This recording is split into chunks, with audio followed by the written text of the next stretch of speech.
LeBron, you guys are the top-rated defense, number 10 in offense. How much room is there to grow right there? We got a lot of improvement on both sides of the floor. Obviously our defense is ahead of our offense, but that's a good thing. We would much rather our defense be ahead of our offense at this point in the season, but offensively we're getting better and better. We're going to continue to work our habits, watch film, see ways we can put everyone in a position to be as efficient as possible and continue to share the ball. What's it like seeing Chris Paul in a Thunder uniform? Have you gotten used to that at all? I've seen him before in a Thunder uniform, so it's not like it's foreign. But just to see him in a uniform period. I mean, one of my great friends, and now three of us are still pushing, and one of them is retired. So it's just pretty cool. The other guy pushing, thoughts about Melo making his debut tonight? Yeah, I think it's great. Unfortunately, we have a game, so but I look forward to seeing some of the highlights and seeing him back on the floor. And I know he's been waiting for this opportunity, and try to take full advantage of it. Ron, nine blocks for Anthony Davis over the last 2 games. What does that just do for you, the team, knowing that he's back there, of course, JaVale and Dwight Howard, but just his contributions these last couple of games on defense? But it's not just back there in the paint. It's also on the perimeter as well. He's just very good defensively. He's just putting himself in the right place at the right time. He's got a game-winning block for us. Throughout the game, he's just protecting us all over the floor, and we try to do the same for him. If he gets beat, which is rare, we try to protect him, and we just all play on the string defensively and just try to be as great for one another as we are individually. Frank, the two of you have kind of collaborated to figure out how many minutes you're going to play. Like, what has that process been like, and do you think that playing a little bit less in first half has helped you stay fresher for the second half? For me,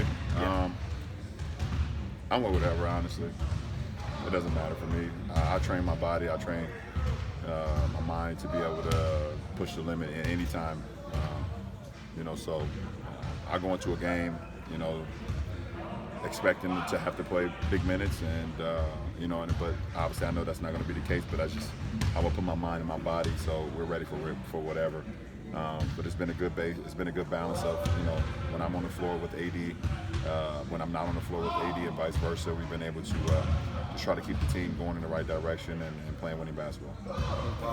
Dave said it's going to be kind of weird tonight to see play the Thunder without Russell Westbrook for the first time. I mean, at this point, no. I've seen him in a Rockets uniform, quite enough now for it not to be weird. The guys are in uniform. You look forward to the challenge, and we want to continue to try to protect home. LeBron, I assume you watched the Thunder and Clippers last night. Yeah. That play right at the end where Chris kind of created the contact with Paul. Is that symbolic of how Chris plays? Yeah, it's just a cerebral play. It's a smart play. He's been doing it for a lot of years, and it's a smart play. Defender is kind of not in position. Obviously, you've seen Paul George on the side of him trying to get back in defense, and yes, Chris created the contact, but the defender is still not in position. So you put the onus into the referee's hand, and they made the call. So Paul George got him back in the game-winning 3, as you saw.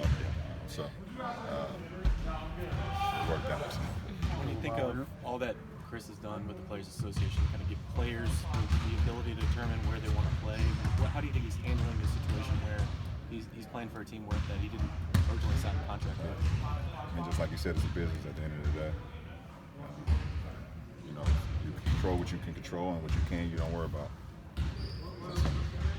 Well, when you're looking at this team and other teams have been in the past that have been in the contending mix, where have you put home court in that equation and prioritizing for the season? As far as what do you mean? Like, of all the variables that go into getting to the championship, like where do you prioritize trying to get there? In the past or right now? Both. I really not want to kind of even think about that throughout the course of the regular season. I mean, home court guarantees our fans more games, but at the end of the day, you still got to run on the road, I believe. So you just want to try to play well throughout the course of the regular season. If you're in a position where you can be home court throughout the playoffs or the first round, second round, then that's great. But I think how you continue to improve in the process along the way is what matters the most, and you see what happens at the end of the year. So right now, I mean, we're in November, and thinking about the playoffs, and that hasn't even crossed my mind, to be honest. You asked him to clarify in the past versus now about that question. Has your thought process about that changed over time? No. I mean, in the past, I've said I believe I can win on any floor. And if you ask me right now, so I don't have the answer to it. I haven't thought about it. Last question.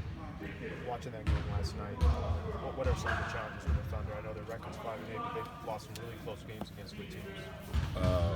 What are some of the challenges? Yeah. There are two guard monsters they have between Chris Paul and Shea. They do a great job of setting the tone as far as putting not only themselves but their teammates in position to be successful. Obviously, Steven Adams is always capable of having a big game, big double-double, so you always got to watch out for him. And then Gallo shooting the ball extremely well. And then Schroeder, and those guys off the bench, they come in with a lot of energy and effort. You have to be ready for that hit coming off the bench. So they create a lot of situations that put your defense in tough situations, and we have to be ready for that. Thanks for watching ESPN on YouTube. For more sports highlights and analysis, be sure to download the ESPN app. And for live streaming sports and premium content, subscribe to ESPN+.